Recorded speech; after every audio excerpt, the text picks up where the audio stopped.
وأشهد أن لا إله إلا الله وأشهد أن محمدا عبده ورسوله أرسله بالهدى ودين الحق ليظهره على الدين كله ولو كره المشركون. اللهم صل على محمد وعلى آل محمد كما صليت على إبراهيم وعلى آل إبراهيم. اللهم بارك على محمد وعلى آل محمد كما باركت على آل إبراهيم إنك حميد مجيد.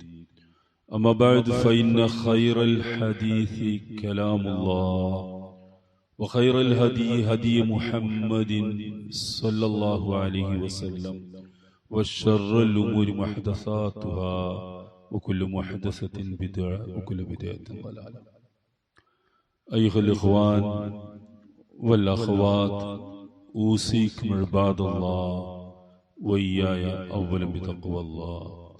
أعوذ بالله من الشيطان الرجيم. بسم الله الرحمن الرحيم. سبحان الذي أسرى بعبده ليلا من المسجد الحرام إلى المسجد الأقصى الذي باركنا حوله لنريه من آياتنا إنه هو السميع العليم. ആദരണീയരായ മുസ്ലിം സഹോദരന്മാരെ, സഹോദരിമാരെ, സർവശക്തനായ അല്ലാഹുവിൻ്റെ വിധി വിലക്കുകൾ ജീവിതത്തിൻ്റെ എല്ലാ മേഖലകളിലും കഴിവിൻപടി സൂക്ഷിച്ച് ജീവിക്കണേ എന്ന് എല്ലാ ഓരോരുത്തരോടും ആമുഖമായി ഓർമ്മിപ്പിക്കുകയാണ്. അറബ് മാസ കലണ്ടർ അനുസരിച്ച് ഇന്ന് റജബ് 27. റജബ് മാസം വളരെ പ്രധാനപ്പെട്ട 4 മാസങ്ങളിൽ ഒന്നായിട്ട് അള്ളാഹുവിന്റെ റസൂൽ എണ്ണിയിട്ടുണ്ട്. ഖുർആൻ അത് സൂചിപ്പിക്കുകയും ചെയ്തിട്ടുണ്ട്. നമ്മുടെ ആളുകൾക്കിടയിൽ റജബ് മാസത്തെ സംബന്ധിച്ച് ഒരുപാട് തെറ്റിദ്ധാരണകൾ നിലനിൽക്കുന്നുണ്ട്. അതിലൊന്ന്, ഇസ്രാ മിഅ്റാജ് യാത്ര നടന്നത് റജബ് 27-നാണെന്ന് തീരുമാനിക്കുകയും അന്ന് മിഅ്റാജ് നോമ്പ്, പിന്നെ കുറെ നേർച്ചകള്, ഭക്ഷണ പരിപാടികള്, അങ്ങനെ ഒരുപാട് ആചാരങ്ങൾ അതിന്റെ പേരിൽ നടക്കുകയും ചെയ്യുന്നുണ്ട്. ഈ പറഞ്ഞ ഒന്നും അള്ളാഹുവിന്റെ ഖുർആനിലുമില്ല, റസൂൽ സല്ലല്ലാഹു അലൈഹി വസല്ലമയുടെ ജീവിതകാലത്ത് അവിടുന്ന് നടപ്പാക്കിയിട്ടില്ല, സഹാബികൾക്കും അറിയില്ല. റജബ് മാസത്തിലാണ് 27-നാണ് ഇസ്രാവും മിഅ്റാജും ഒക്കെ നടന്നത് എന്ന് ഒരു രേഖയിലും കണിശപ്പെടുത്തി പറഞ്ഞിട്ടുമില്ല. അഭിപ്രായ വ്യത്യാസങ്ങൾ ധാരാളമുള്ള ഒരു സംഗതി. അതിന്റെ പേരിൽ നോമ്പെടുക്കുന്നു, ഇല്ലാത്ത നോമ്പ്, ചില സ്ഥലങ്ങളിലൊക്കെ സ്വലാത്തുർ റഗായിബ്, പുണ്യം കൂടുതൽ കിട്ടാൻ, പാപങ്ങൾ പുറത്തു കിട്ടാനുള്ള നമസ്കാരം എന്ന പേരിൽ കുറെ പുതിയ നമസ്കാരവും ഇതിന്റെ പേരിൽ നടത്താറുണ്ട്. ഇതിനൊന്നും ഒരടിത്തറയില്ല. ഈ ഇസ്രാ മിഅ്റാജ് 2 സംഭവങ്ങളാണ് ഒന്നിച്ചു നടന്നത്. ഈ 2 സംഭവത്തെ സംബന്ധിച്ചും ഖുർആൻ നേർക്കുനേരെ പറഞ്ഞ ഭാഗങ്ങളുണ്ട്, സൂചിപ്പിച്ച് പറഞ്ഞ ഭാഗങ്ങളുമുണ്ട്. സൂറത്തുൽ ഇസ്രാ എന്ന പേരിൽ ഒരു സൂറത്തുണ്ട്, 17-ാമത്തെ സൂറത്ത്.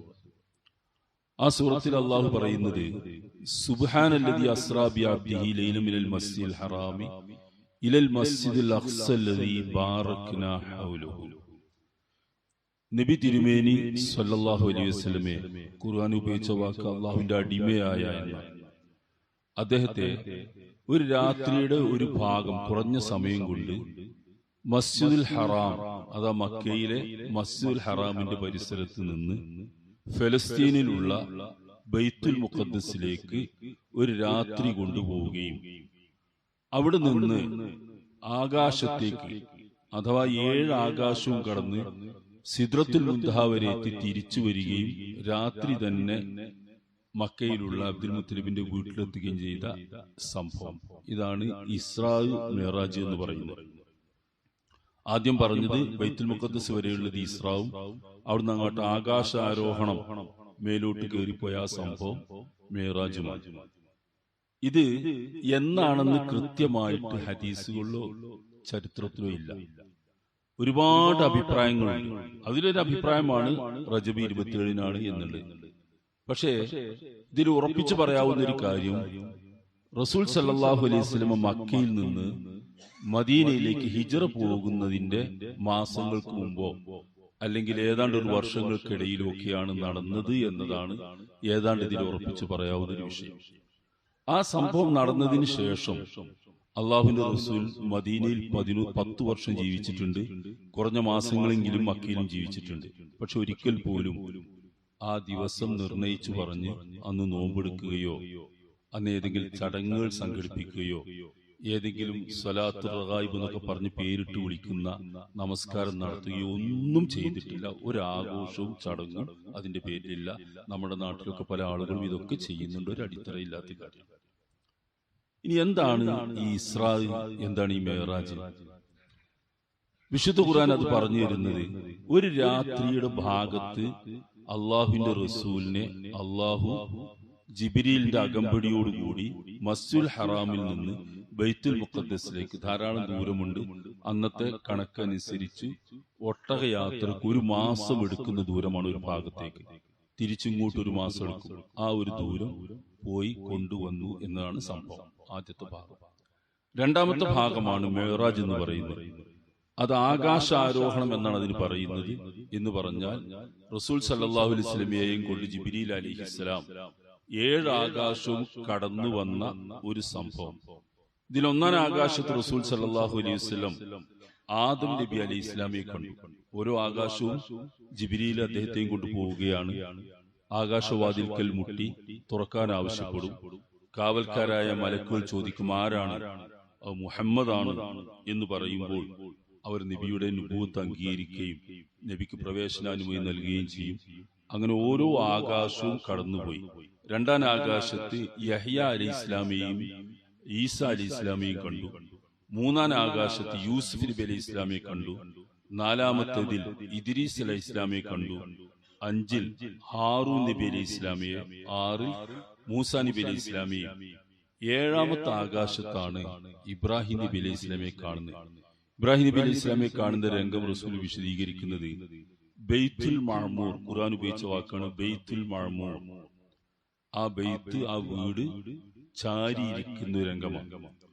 ബൈത്തുൽ മഅമൂർ എന്ന് പറഞ്ഞാൽ കഅബ, ഭൂമിയിലെ കഅബക്ക് സമാനമായി നേരെ മുകളിൽ നിൽക്കുന്ന ആകാശത്തുള്ള 7-ാം ആകാശത്തുള്ള കഅബക്ക് സമാനമായ ഒരു വീട് എന്നാണ്.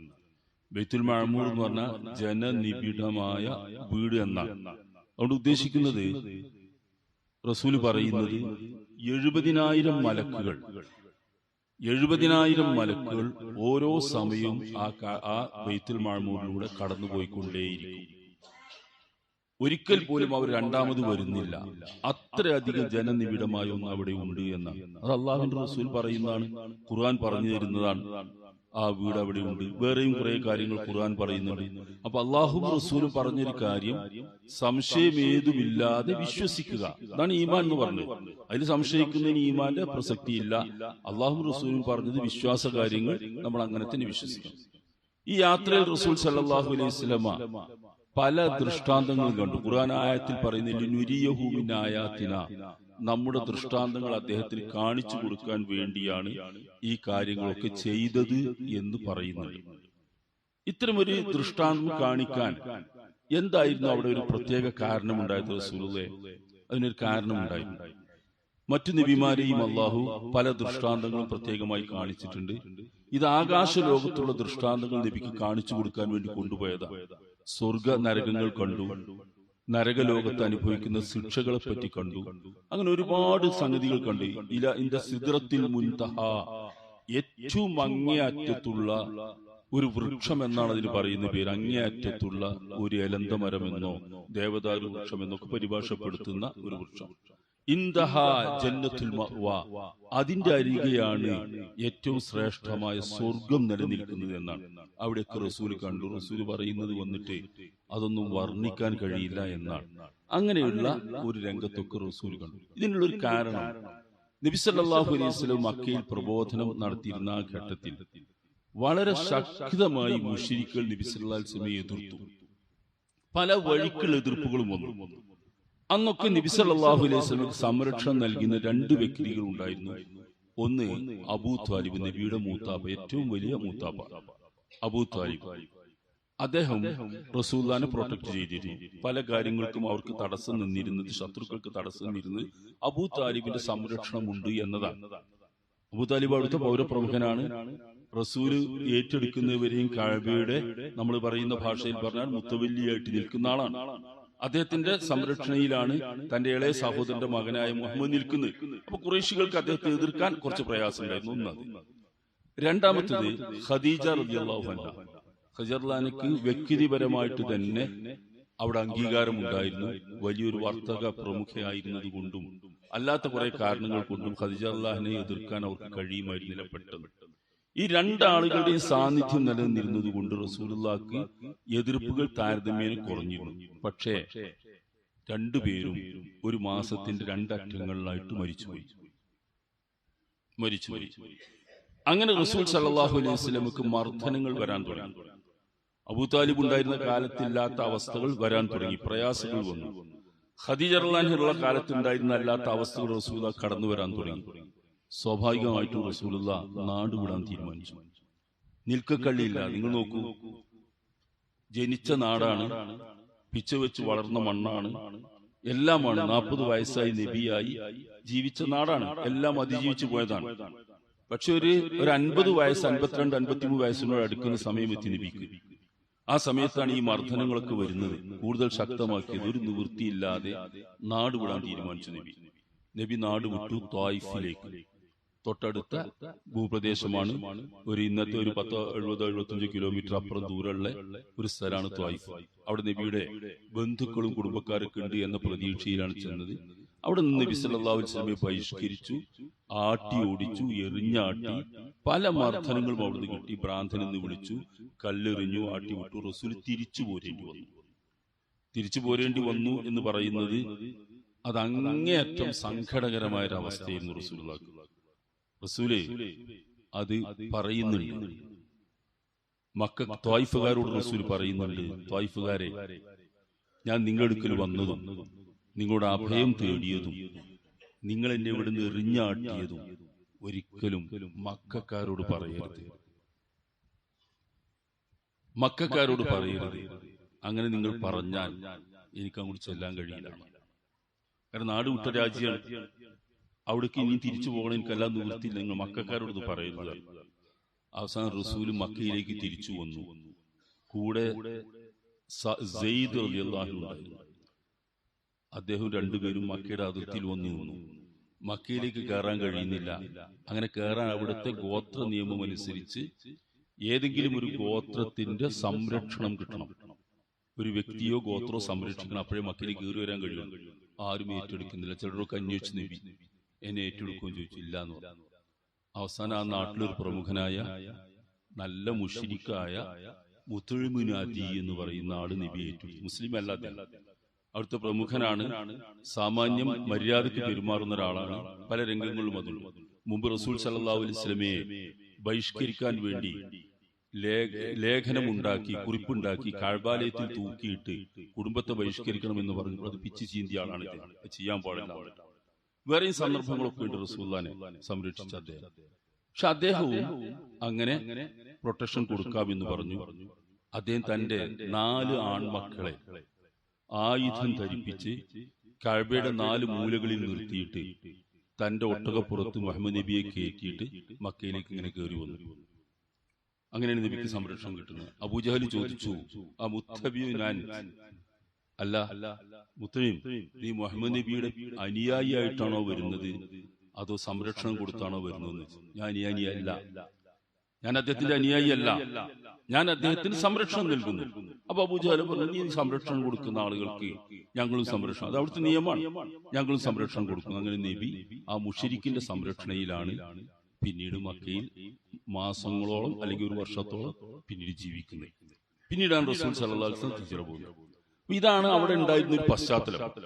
ഏറ്റവും പ്രധാനപ്പെട്ട 2 വ്യക്തികൾ മരിച്ചു. ചില ചരിത്രകാരന്മാരൊക്കെ ആ മരണം സംഭവിച്ച ആ വർഷം ആമുൽ ഹുസ്ൻ, ദുഃഖവർഷം എന്നൊക്കെ ചരിത്ര വർഷം എഴുതിയിട്ടുണ്ട്. പിന്നെ ഈ സംഭവം നാട് വിട്ടുപോയിട്ട് പിന്നെ തിരിച്ചു പോരേണ്ട ദുരന്താവസ്ഥ എല്ലാം കൂടി അങ്ങേയറ്റം പ്രയാസപ്പെടുന്ന സന്ദർഭത്തിലാണ് അള്ളാഹു റസൂലിനെ നേരിട്ട് തന്റെ ദൃഷ്ടാന്തങ്ങൾ കാണിക്കാൻ വേണ്ടി 7 ആകാശവും കടത്തി കൊണ്ടുപോയി എല്ലാം കാണിച്ച് തിരിച്ചു കൊണ്ടുവരുന്നത്. ലിനുരിയഹു മിൻ ആയാതിനാ, നമ്മുടെ ദൃഷ്ടാന്തങ്ങൾ അദ്ദേഹത്തിന് കാണിച്ചു കൊടുക്കാൻ വേണ്ടി എന്ന് ഖുർആൻ പറയുന്നത് ആ ദൃഷ്ടാന്തങ്ങൾ കാണിക്കാൻ വേണ്ടിയാണ് റസൂൽ. അങ്ങനെയാണ് റസൂൽ സല്ലല്ലാഹു അലൈഹി വസല്ലമയുടെ ഈ മിഅ്റാജ്, ഇസ്രാ സംഭവങ്ങൾ നടക്കുന്നത്. ആ യാത്രയിൽ റസൂൽ ഒരുപാട് കാര്യങ്ങൾ കണ്ടിട്ടുണ്ട്, ഒരുപാട് കാര്യങ്ങൾ കണ്ടു. ഓരോ ആകാശവും കടന്നു പോകുന്ന സംഭവങ്ങളൊക്കെ കണ്ടു. അതിലൊന്നാണ് 7ാം ആകാശത്ത് ഇബ്രാഹിം നബി അലൈഹി ഇസ്ലാമെ കണ്ടത് നേരത്തെ പരാമർശിച്ച കാര്യം. അദ്ദേഹത്തിന് ചുറ്റും കുറെ കുട്ടികളുണ്ട് സ്വർഗത്തിൽ. നരകലോകത്തെ അനുഭവങ്ങൾ കണ്ടു, വേശ്യകൾ അനുഭവിക്കുന്ന ശിക്ഷ കണ്ടു, പലിശ ഭുജിക്കുന്ന ആളുകൾ അനുഭവിക്കുന്ന ശിക്ഷ കണ്ടു, അനാഥ സ്വത്ത് അന്യായമായി തിന്നുന്ന ആളുകളുടെ ശിക്ഷ കണ്ടു, വ്യഭിചാരികൾ അനുഭവിക്കുന്ന ശിക്ഷ കണ്ടു. ഇങ്ങനെ വളരെ പ്രധാനപ്പെട്ട ഈ കുറ്റകൃത്യങ്ങളുടെ ഒക്കെ ശിക്ഷ നേരിൽ റസൂൽ സല്ലല്ലാഹു അലൈഹി വസല്ലം കണ്ടു. അതൊക്കെ ഇവിടെ വന്ന് വിശദീകരിക്കുകയും ചെയ്തു. പിന്നെ പ്രത്യേകമായിട്ട് റസൂലുള്ളാഹി അതിൽ നടന്നൊരു സംഗതി, നമസ്കാരം. നമ്മൾ നിസ്കരിക്കുന്ന 5 നേരത്തെ നമസ്കാരം നിർബന്ധമാകുന്നത് 7ാം ആകാശത്ത് വെച്ചാണ്. അവിടെ വെച്ചാണ് അള്ളാഹുവിന്റെ കൽപ്പന വരുന്നത്. അത് 50 നേരമാണ് എന്നാണ് പ്രഖ്യാപിച്ചിരുന്നത്. അത് വീണ്ടും ആവശ്യപ്പെട്ട് 5 സമയമാക്കി കൊടുത്തു.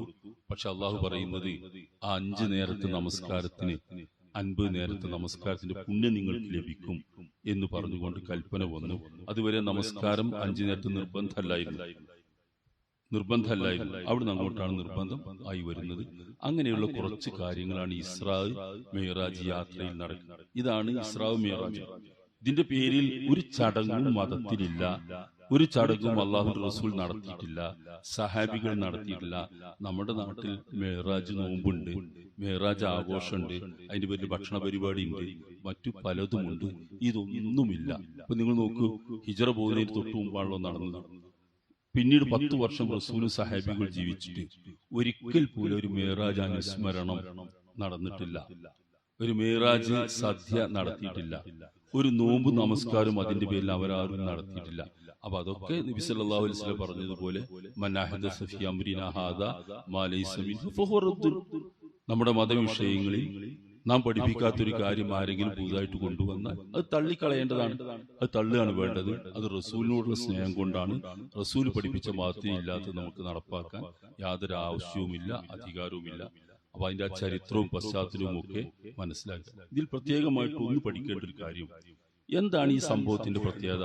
ആ പ്രത്യേകത അള്ളാഹു നബിമാരിലൂടെ പല മുഅ്ജിസത്തുകളും കാണിക്കും. അള്ളാഹുവിനെ സൂക്ഷിച്ച് ജീവിക്കണേ എന്ന് ഒരിക്കൽ കൂടി എല്ലാ ഓരോരുത്തരെയും ഓർമ്മിപ്പിക്കുകയാണ്. നബി സല്ലല്ലാഹു അലൈഹി വസല്ലം ഈ സംഭവം നടന്ന് ഒരു രാത്രിയുടെ ഭാഗങ്ങളിലാണ് ഇതൊക്കെ നടക്കുന്നത്. വീട്ടിൽ വന്ന് അബ്ദുൽ മുത്തലിബിന്റെ വീട്ടിലാണുള്ളത്. മകൾ ഉമ്മു ഹാനി അവിടെ ഉണ്ടായിരുന്നു. അവർ മുസ്ലിമാണ്. റസൂൽ അവരോട് പറഞ്ഞു, ഞാനിങ്ങനെ ഒക്കെ പോയി വരികയാണെന്ന് പറഞ്ഞു. അപ്പൊ ഉമ്മു ഹാനി ആദ്യം തന്നെ പറഞ്ഞത്, റസൂലെ നിങ്ങളിത് ആരോടും പറയണ്ട. ഇപ്പൊ ഈ ഒരു രാത്രി കൊണ്ട് ഇതൊക്കെ പോയി വന്നൊന്നും ആരോട് പറയണ്ട, പറഞ്ഞ ആരും വിശ്വസിക്കില്ല, സമ്മതിക്കൂല. അതാണ് ആദ്യത്തെ പ്രതികരണം. റസൂൽ പറഞ്ഞത് എനിക്ക് പറയാക്കാൻ കഴിയില്ല, ഞാനത് പറയും, എന്റെ അനുഭവമാണ്. റസൂൽ ഒരു ആത്മീയ യാത്ര നടത്തിയതല്ല, സ്വപ്നം കണ്ടതല്ല. ബി അബ്ദിഹി, ഖുർആൻ ഉപയോഗിച്ച് വാക്ക, അടിമ, ആത്മാവും ശരീരവും കൂടിയ നബിയാണ് പോയത്. അതെനിക്ക് പറയാതിരിക്കാൻ കഴിയില്ല. നമുക്ക് നമ്മളൊരു ടൂറൊക്കെ, നമ്മുടെ ഭാഷയിൽ പറഞ്ഞ ടൂറൊക്കെ പോയി വന്നിട്ട് അവിടുത്തെ സംഗീതം ഒന്നും ഇവിടെ കൂടി പറയരുത് പറഞ്ഞാൽ നമുക്ക് സഹിക്കോ? ആകെ പറയാനായി പോകുന്നതന്നെ പല ആൾക്കാരും. എന്നിട്ട് റസൂലിനോട് മിഅ്റാജും ഇസ്രാ കഴിഞ്ഞിട്ട് അത് ഇവിടെ പറയരുത് പറഞ്ഞാൽ സമ്മതിക്കാൻ കഴിയുന്നില്ല. ഞാൻ പറയുന്നതാണ്. അങ്ങനെ പോയി റസൂല് കഅബയുടെ അടുക്കൽ, തൊട്ടടുത്താണ് വീട്, കഅബയുടെ അടുക്കിലേക്ക് പോയി. കഅബന്റെ ചുറ്റും ഖുറൈശി പ്രമുഖരൊക്കെ ഇരിക്കും. സ്വാഭാവികമായിട്ടൊരു വെയില് ഏകദേശം ചൂട് പിടിച്ചു വരുന്ന സമയത്ത് ആ ഉയർന്ന കഅബയുടെ തണൽ നോക്കി അവരങ്ങനെ ഇരിക്കും. സൊറ പറഞ്ഞും തമാശ പറഞ്ഞൊക്കെ ഇരിക്കും. അപ്പോഴാണ് റസൂൽ ഇങ്ങനെ കയറി വരുന്നത്. അബൂജഹൽ ഉണ്ടായിരുന്നു. അബൂജഹൽ ചോദിച്ചു, എന്താ മുഹമ്മദേ, പുതിയ വല്ല വാർത്തയുണ്ടോന്ന് ചോദിച്ചു. ഉണ്ട് എന്ന് നബി ഇതൊക്കെയാണ് പറഞ്ഞു. പൊട്ടിച്ചിരിച്ച അബൂജഹൽ. അങ്ങനെ തന്നെയാണ് ഹദീസിലെ പൊട്ടിച്ചിരിച്ചു. കൂടെയുള്ളവരെ വിളിച്ചു വരുത്തി, ഇതാ മുഹമ്മദ് പുതിയ വാർത്തയിട്ട് വന്നിട്ടുണ്ട്. എല്ലാവരും പൊട്ടിച്ചിരിച്ച് പരിഹസിച്ചു നബിയെ. അപ്പൊ അബൂജഹൽ വീണ്ടും ചോദിച്ചു, ഞാൻ എന്റെ ആളുകളെ വിളിച്ച് ഇനിയും പറയും, നീ പറയും ഉറച്ചു, നമ്മൾ പറയുന്നത് ഉറച്ചു നിൽക്കുന്നുണ്ടോ അതിൽ വാദത്തില്ല, ഉണ്ട്, ഞാൻ ഇനിയും പറയുന്നതാണ്. നബി അത് വീണ്ടും പറഞ്ഞു. അവരൊക്കെ പരിഹസിച്ചു. രണ്ടാമത്തെ പ്രതികരണം. മൂന്നാമത് റസൂലിന് പ്രൊട്ടക്ഷൻ നൽകി മക്കയിലേക്ക് കയറ്റിക്കൊണ്ടുവന്ന മുത്തഈബ് ബിൻ അദി, നേരത്തെ പറഞ്ഞ അദ്ദേഹം മുസ്ലിം അല്ല, പക്ഷെ അദ്ദേഹം ഒരു മാന്യനായതുകൊണ്ട് നബിക്ക് സംരക്ഷണം കൊടുത്തു. അദ്ദേഹം പറഞ്ഞു, മുഹമ്മദേ, നീ ഇതുവരെ പറഞ്ഞ കാര്യങ്ങളൊക്കെ ഉണ്ടല്ലോ, അതൊക്കെ ഞങ്ങൾ വിശ്വസിക്കുന്നില്ല, എന്നാലും പറഞ്ഞു നിൽക്കാൻ കഴിയുന്ന കാര്യം ഇപ്പൊ ഈ പറഞ്ഞതുണ്ടല്ലോ, സമ്മതിക്കൂല. നബിക്ക് പ്രൊട്ടക്ഷൻ കൊടുത്ത അദ്ദേഹത്തിന് സംരക്ഷണം ചെയ്യാൻ നബി ഉള്ളത്, പക്ഷെ അത് സമ്മതിക്കാൻ കഴിയില്ല. അതിന് അവർ പറഞ്ഞൊരു ന്യായം, ഞങ്ങൾ ബൈത്തുൽ മുഖദ്ദസിൽ പോകാൻ ഒരു മാസം ദൈർഘ്യം എടുക്കുന്നുണ്ട് ഒട്ടകയാത്ര, തിരിച്ചിങ്ങോട്ട്. അത് ഈ ഒരു രാത്രിയുടെ ഒരു മൂലയിൽ സമയത്ത് പോയി ഇങ്ങനെ വന്നു, വിശ്വസിക്കാൻ പറ്റൂല. അപ്പൊ അവര് ചോദിച്ചു, നിനക്കതൊന്ന് വിശദീകരിക്കാൻ കഴിയുമോ? വിശദീകരിക്കാറിന് ആ ബൈത്തുൽ മുഖദ്ദസ് ഒന്ന് വിശദീകരിക്കാറ്. അപ്പൊ നബി ഇങ്ങനെ നിന്നിട്ട് ഓരോന്നിങ്ങനെ എണ്ണി വാതിലുകൾ നോക്കി ഇന്നത് നോക്കി ഇങ്ങനെയാണ് പറഞ്ഞു കൊടുത്തത്. അവർക്കൊന്നും പറയാനില്ല. അടുത്ത ചോദ്യം, ഞങ്ങളുടെ ഒരു യാത്രാ സംഘം, കച്ചവട യാത്രാ സംഘമാണ്, പോയിട്ടുണ്ട്, തിരിച്ചു വന്നുകൊണ്ടിരിക്കുകയാണ്, അതിപ്പോ എവിടെ എത്തിയിട്ടുണ്ട് എനിക്കൊന്ന് പറയാൻ കഴിച്ചു. ഇവ പറഞ്ഞു, പറയാമെന്നല്ല, ഇതാ ഇന്ന സ്ഥലത്ത് എത്തിയിട്ടുണ്ടെന്ന് പറഞ്ഞു. ഇന്ന ദിവസം ബുധനാഴ്ച ഇതാ ആ മണൽ കുന്ന് കയറി സൂര്യൻ ഉദിക്കുമ്പോൾ അതിങ്ങനെ കയറി വരും. അപ്പൊ അവർ പറഞ്ഞു, അതൊരു ഒരു വാദമാണ്, നമുക്ക് പരിശോധിക്കാം. അവരിങ്ങനെ കാത്തിരുന്ന് നബി തോൽക്കുന്നത് കാണാൻ, നബി ഇങ്ങനെ തോൽക്കുന്നത് കാണാൻ വേണ്ടി നിന്ന് അവരുടെ മുമ്പിലൂടെ ഒട്ടക സംഘം, ആദ്യം മുന്നിൽ കയറി വരുന്ന ഒട്ടകം ആ ചാരവർണ്ണമുള്ള ഒട്ടകമായിരിക്കുന്ന, അതിങ്ങനെ കയറി ഇങ്ങനെ വന്നു. അവര് സ്തബ്ധരായി പോയി, ഒന്നും പറയാനില്ല. അങ്ങനെ തന്നെ ആ സംഭവങ്ങളൊക്കെ നടന്നു. അത് കഴിഞ്ഞ് അവർ അവസാനം ഒരു ചാൻസ് എന്ന നിലയ്ക്ക് നബിയെ പൊളിക്കാൻ, നല്ല ചാൻസ് ആണല്ലോ, ആരും വിശ്വസിക്കൂല, സമ്മതിക്കൂല, അബൂബക്കറിന്റെ അടുക്കലേക്ക് പോയി. അബൂബക്കറാണ് നബിന്റെ ഏറ്റവും അടുത്ത കൂട്ടുകാര്. നബിയായ ദിവസം തന്നെ നബിയിൽ വിശ്വസിച്ച ആദ്യത്തെ മനുഷ്യൻ, ഒന്നാമത്തെ മുഅ്മിൻ അബൂബക്കറിന്റെ അടുത്ത് പോയി. അബൂബക്കറിനെ വിളിച്ചിട്ട് പറഞ്ഞു, അബൂബക്കർ, നിന്റെ കൂട്ടുകാരൻ ഇതാ ഇപ്പോൾ ഒരു പുതിയ വാദം പറഞ്ഞിരിക്കുന്നു, നിന്റെ അഭിപ്രായം അറിയാൻ വേണ്ടി വന്നാണ്. അപ്പൊ എന്താന്ന് ചോദിച്ചു. അബൂബക്കർ ചോദിച്ചു.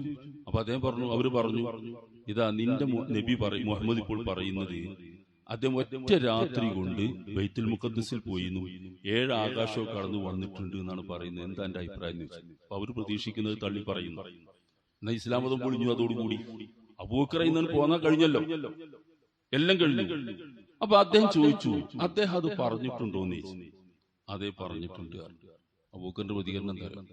അദ്ദേഹം അത് പറഞ്ഞിട്ടുണ്ടെങ്കിൽ ഞാനത് സത്യമായിട്ടും അംഗീകരിക്കുന്നു. അടുത്ത വാചകം, അദ്ദേഹം ഇതിനു മുമ്പ് രാപ്പകൽ വ്യത്യാസമില്ലാതെ നിമിഷ നേരം കൊണ്ട് അള്ളാഹുവിന്റെ അടുക്കൽ നിന്ന് വഹി വരുന്നു എനിക്ക് എന്ന് പറഞ്ഞപ്പോൾ സംശയമേതുമില്ലാതെ വിശ്വസിച്ച ആളാണ് ഞാൻ. ഇത് അതിനേക്കാളൊക്കെ ചെറിയൊരു സംഗതിയാണ്, ഞാനത് വിശ്വസിക്കുന്നു എന്ന് പറഞ്ഞു.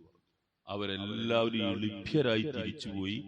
അബൂബക്കർ അന്നാണ് അബൂബക്കർ സിദ്ദീഖ് വിവരണമാക്കുന്നത്. നീയാണ് അബൂബക്കർ സിദ്ദീഖ്, സത്യപ്പെടുത്തിയവൻ എന്ന് പറഞ്ഞ ആള് നീയാണെന്ന് പറഞ്ഞിട്ട് അബൂബക്കർ സിദ്ദീഖ് ആയത് അന്നുമുതലാണ്. അതാണ് 4 പ്രതികരണങ്ങൾ. ചില ആളുകളൊക്കെ മതം വിട്ടുപോയി, കാരണം ഇത് വിശ്വസിക്കാൻ പറ്റൂല. ഈ വിശ്വാസത്തിന്റെ ഒരു പ്രശ്നം, അള്ളാഹും റസൂലും എന്തു പറഞ്ഞുവോ അത് വിശ്വസിക്കുക എന്നാണ് വിശ്വാസം. അതാണ് വിശ്വാസം, അതാണ് സത്യവിശ്വാസം. നമ്മൾക്ക് കാണുന്നതും അനുഭവിക്കുന്നതും പഞ്ചേന്ദ്രിയങ്ങളുടെയും ബുദ്ധിയുടെയും ഒക്കെ പരിധിയിൽ വരുന്നത് വിശ്വസിക്കുക എന്ന പ്രശ്നം ഉത്ഭവിക്കുന്നില്ല. എന്റെ മുമ്പിൽ കുറെ ആളുകൾ ഇരുന്ന് ഖുതുബ കേൾക്കുന്നു എന്ന് ഞാൻ വിശ്വസിക്കുന്നു എന്ന് പറഞ്ഞാൽ സാമാന്യ ബുദ്ധിയുള്ളവൻ അതിന് പരിഹസിക്കുക വാക്കിനെ, അതൊരു വിശ്വാസ പ്രശ്നമല്ല, അനുഭവേദ്യമായ ഒരു കാര്യമാണ്. എന്നാൽ മലക്കുകളുണ്ട് എന്നത് വിശ്വാസമാണ്. ആര് പറഞ്ഞു? അത് പറയാൻ അധികാരമുള്ള അള്ളാഹു പറഞ്ഞു. സ്വർഗമുണ്ട് എന്നത് വിശ്വാസമാണ്. ആരാ പറഞ്ഞത്? ആ സ്വർഗം സൃഷ്ടിച്ച അള്ളാഹു പറഞ്ഞു ഉണ്ട് എന്നുള്ളത്. ബൈത്തുൽ മഅമൂർ, കഅബാലയത്തിന് തുല്യമായ ഒരു വീട് അവിടെ ഉണ്ട്. ആര് പറഞ്ഞു? അള്ളാഹു പറഞ്ഞു. വിശ്വസിക്കുന്നു. സ്വർഗീയ അനുഭവങ്ങൾ, നരകീയ യാതനകൾ, ഷജറത്തുൽ മൽഊന എന്ന് പറഞ്ഞുകൊണ്ട് ഷജറത്തുൽ സഖൂം ഖുർആൻ പറയുന്നതാണ്. നരകത്തിലെ ഒരു മരം, അതിന്റെ കായ്കൾ, അതിന്റെ ഭക്ഷണം, അത് ഉണ്ടാക്കുന്ന ഉപദ്രവമൊക്കെ പറയുന്നുണ്ട്. നരകത്തിൽ ഉണ്ട്. ആര് പറഞ്ഞു? അള്ളാഹു പറഞ്ഞു. അപ്പൊ വിശ്വാസ കാര്യങ്ങളുടെ അടിസ്ഥാനം അള്ളാഹുവും റസൂലും പറഞ്ഞോ എന്ന് ഉറപ്പുവരുത്തൽ മാത്രമാണ്. പറഞ്ഞിട്ടുണ്ടെങ്കിൽ വിശ്വസിക്കണം. അതാണ് ഈമാൻ. അതാണ് അബൂബക്കർ റളിയല്ലാഹുവിന്റെ ഈമാൻ. അബൂബക്കർ റളിയല്ലാഹു പറഞ്ഞത്, നബി അത് പറഞ്ഞിട്ടുണ്ടോ? ഉണ്ട്, എങ്കിൽ ഞാനത് വിശ്വസിക്കുന്നു. കാരണം രാപ്പകൽ വ്യത്യാസമില്ലാതെ അള്ളാഹുവിന്റെ അടുക്കൽ നിന്ന് വഹ്യ് വരുന്നു എന്ന് പറഞ്ഞപ്പോൾ വിശ്വസിച്ച ആളാണ് ഞാൻ. എനിക്ക് ഇതൊരിക്കലും അസംഭവ്യമല്ല, ഞാൻ വിശ്വസിച്ചിരിക്കൂ എന്ന് പറഞ്ഞുകൊണ്ട് അപ്പോഴാണ് അബൂബക്കർ സിദ്ദീഖ് എന്ന് റസൂൽ സല്ലല്ലാഹു അലൈഹി വസല്ലം. അപ്പൊ നമ്മളും ഈ വിശ്വാസ കാര്യങ്ങളിലൊക്കെ നമ്മുടെ യുക്തിയും ചിന്തയൊന്നും അധികം നടത്തേണ്ടതില്ല. കാരണം അള്ളാഹു പറഞ്ഞിട്ടുണ്ടോ നോക്കിയാൽ മതി. അള്ളാഹു പറഞ്ഞിട്ടുണ്ടോ, റസൂൽ പറഞ്ഞിട്ടുണ്ടോ നോക്കിയാൽ മതി. ബാക്കി കാര്യങ്ങൾക്ക് നമുക്ക് ബുദ്ധി ഉപയോഗിക്കണം, ചിന്തിക്കൊക്കെ വേണം. ഈ ഈമാന്റെ ദീന്റെ കാര്യത്തിൽ അള്ളാഹു റസൂൽ പറയുക എന്നതാണ് അതിന്റെ അടിസ്ഥാനം. അതാണ് ഇതിൽ നിന്ന് പഠിക്കേണ്ട ഒരു പ്രത്യേക പാഠം. ഏതായാലും ഈ കാര്യങ്ങളൊക്കെ അതിന്റെ അടിസ്ഥാന നിലപാടിൽ നിന്നുകൊണ്ട് മനസ്സിലാക്കുക. അതിന്റെ പേരിൽ ഏച്ചുകെട്ടി ഉണ്ടാക്കുന്ന വിദേഹത്തുകളും മറ്റുമൊക്കെ നമ്മൾ ഒഴിവാക്കുക. ശരിയായ ദീൻ മനസ്സിലാക്കി ജീവിക്കാൻ നമ്മൾ ശ്രമിക്കുക. സർവശക്തനായ അള്ളാഹു അവന്റെ ദീൻ ശരിയായ രൂപത്തിൽ മനസ്സിലാക്കി വിശ്വസിച്ച് ജീവിച്ച് മരിക്കാനുള്ള തൗഫീക്ക് നമുക്ക് ഏവർക്കും നൽകി അനുഗ്രഹിക്കുമാറാവട്ടെ.